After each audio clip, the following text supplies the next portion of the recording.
नमस्कार, मेरा नाम आशित प्रकाश है और आपने देखना शुरू कर दिया है खबर क्या है खबर। यही कि कर्नाटक में पावर ट्रांसफर हो गया है या फिर यह कि 77 साल के सिद्धारमैया की जगह 64 साल के डीके शिव कुमार ने ले लिया है। नहीं, खबर यह नहीं है। खबर तो वो होगी जिसमें आपको बताया जाए कि क्यों हुआ पावर ट्रांसफर। खबर तो तब होगी जब आपको यह बताया जाए कि क्यों ऐसा कहा जा रहा है कि कांग्रेस ने कर्नाटक में जो किया वो बीजेपी के लिए फुल टॉस है। खबर तो तब होगी ना जब आपको बताया जाए कि आखिर कांग्रेस को अचानक से सीएम क्यों बदलने पड़ गए और यह कि चुनाव से 23 महीने पहले वाले इस फेरबदल से कांग्रेस को फायदा क्या होगा और नुकसान क्या होगा।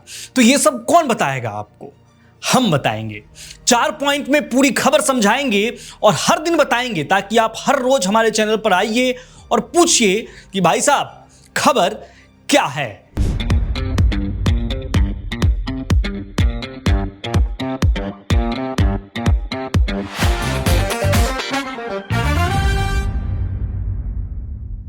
शुरुआत करते हैं कांग्रेस की सीक्रेट डील से कि आखिर पावर ट्रांसफर के पीछे सीक्रेट डील क्या हुआ था। तो आपको बता दें कि मई 2023 में कर्नाटक विधानसभा चुनाव हुए थे। सिद्धारमैया की सोशल इंजीनियरिंग और डीके शिव कुमार की मेहनत और इलेक्शन मैनेजमेंट की बदौलत कांग्रेस को यहां बहुमत मिला था। 224 में से 135 सीटें कांग्रेस जीत गई और फिर सीएम की कुर्सी पर सिद्धारमैया और डीके दोनों ने जब दावा किया तो बंद कमरे में 5 दिन तक मैराथन बैठकें हुई। इस बैठक में कांग्रेस अध्यक्ष मल्लिकार्जुन खड़गे, सोनिया गांधी, महासचिव केसी वेणुगोपाल और कर्नाटक के प्रभारी रणदीप सुरजेवाला शामिल हुए थे। फिर जाकर 19 मई 2023 को कांग्रेस आलाकमान ने सिद्धारमैया को सीएम और डीके को डिप्टी सीएम बनाने की घोषणा की। जब घोषणा के बाद डीके से एक पत्रकार ने पूछा कि क्या कर्नाटक में यह सरकार 5 साल चलेगी, तो इसके जवाब में डीके ने हल्की मुस्कान के साथ कहा कि कर्नाटक में 5 साल तक कांग्रेस सरकार चलेगी। लेकिन उन्होंने सिद्धारमैया के 5 साल सीएम रहने पर कुछ भी नहीं कहा। तभी लोगों को लगने लगा कि कर्नाटक में 2.5 साल के सीएम पर बात बनी है। इसके बारे में कांग्रेस कवर करने वाले सीनियर जर्नलिस्ट आदेश रावल बताते हैं कि कांग्रेस आलाकमान की उस मीटिंग में तय किया गया था कि सिद्धारमैया और डीके शिव कुमार 2.5 साल के लिए मुख्यमंत्री बनेंगे। तब डीके चाहते थे कि इस फैसले का ऐलान भी हो जाए, लेकिन ऐसा हुआ नहीं। फिर जब 20 नवंबर 2025 को सिद्धारमैया के कार्यकाल के 2.5 साल पूरे हुए तो फिर लामबंदियां और बयानबाजियां शुरू हो गईं। डीके और उनके समर्थक सीक्रेट डील को पूरा करने का दबाव बनाने लगे, जबकि सिद्धारमैया इससे इनकार कर रहे थे। ऐसे में आलाकमान ने दोनों नेताओं को दिल्ली बुलाकर समझाइश दी, तब जाकर मामला ठंडे बस्ते में गया। तो ये तो हो गई बात सीक्रेट डील की। अब जानते हैं कि चुनाव से 23 महीने पहले सिद्धारमैया से कुर्सी क्यों ले ली गई। तो चलिए इसे समझाते हैं आपको 5 पॉइंट में। तो देखिए, पहला तो यह है कि आने वाले चुनावों पर कांग्रेस का फोकस है।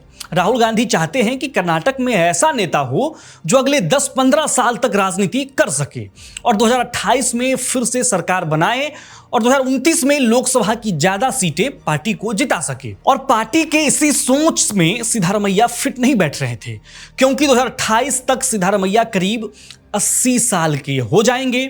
दूसरा यह है कि कांग्रेस आलाकमान जानता है कि ज्यादातर विधायक सिद्धारमैया के साथ हैं। वे कांग्रेस के एक तरफा ओबीसी सीएम भी हैं। ऐसे में पार्टी ये बदलाव बेहद सावधानी से करना चाहती है ताकि सिद्धारमैया का सम्मान बना रहे और बगावत की स्थिति न बने। अगर कोई बगावत जैसी स्थिति बने भी तो उसे समय रहते मैनेज किया जा सके। तीसरा कारण है सिद्धारमैया के दूसरे कार्यकाल में भ्रष्टाचार के गंभीर आरोप लगे हैं। Mysore urban development authority scam तो सीधे सिद्धारमैया के परिवार को घेरा जा रहा है। इसके चलते उनके परिवार को 14 प्लॉट भी छोड़ने पड़े हैं और यही सब वह कारण है जिससे पार्टी को लगी कि सिद्धारमैया के खिलाफ एंटी इनकम्बेंसी फैक्टर एक्टिव हो सकता है, जिसे बीजेपी और जेडीएस चुनाव में भुना सकती है। इसलिए यह फैसला लिया गया है। चौथा है वोकालिगा समुदाय का दबाव। डीके शिव कुमार जो हैं, वे कर्नाटक के रसूखदार वोकालिगा समुदाय के सबसे बड़े नेता बनकर उभरे हैं और उनके समर्थकों ने साफ कर दिया था कि अगर डीके को नजरअंदाज किया तो यह पूरे समुदाय का अपमान माना जाएगा।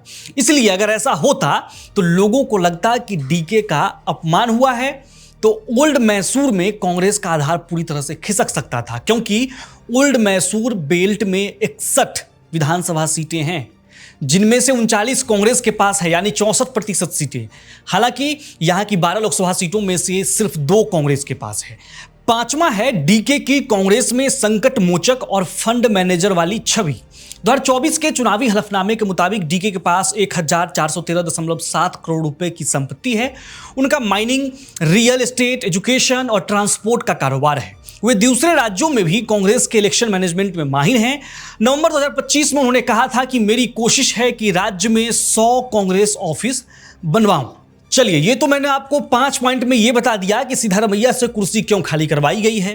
अब आइए बताते हैं सबसे जरूरी बात कि इस बदलाव से अगले चुनाव में बीजेपी का क्या फायदा हो सकता है, या फिर बीजेपी क्या फायदा उठा सकती है। तो आपको बता दें कि वर्तमान में बीजेपी 86 सीटों के साथ राज्य की दूसरी सबसे बड़ी पार्टी है। पिछले 2 विधानसभा चुनावों में बीजेपी को करीब 36% वोट मिले थे, जबकि 2024 लोकसभा चुनाव में पार्टी का वोट शेयर बढ़कर 46% तक पहुंच गया था। वहीं उसके सहयोगी जेडीएस के पास 19 सीटें हैं और उसका वोट शेयर करीब 15% माना जाता है। राज्य की राजनीति में जातीय समीकरण बेहद अहम माने जाते हैं। बीजेपी की सबसे मजबूत पकड़ लिंगायत समुदाय में है, जिसकी आबादी करीब 17% है। पार्टी के वरिष्ठ नेता बीएस येदियुरप्पा खुद लिंगायत समुदाय से आते हैं और उनकी इस वर्ग में मजबूत पकड़ मानी जाती है। दूसरी तरफ बीजेपी ने एचडी देवगौड़ा के जेडीएस के साथ गठबंधन कर वोकलिगा वोट बैंक में भी अपनी पहुंच बढ़ाने की कोशिश की है। देवगौड़ा वोकलिगा समुदाय से आते हैं और उन्हें समुदाय में मणिन्ना मगा यानी कि धरती पुत्र कहा जाता है। ऐसे में अगर कांग्रेस सिद्धारमैया की जगह डीके शिवकुमार को मुख्यमंत्री बनाती है तो बीजेपी इसे बड़ा राजनीतिक मुद्दा बना सकती है।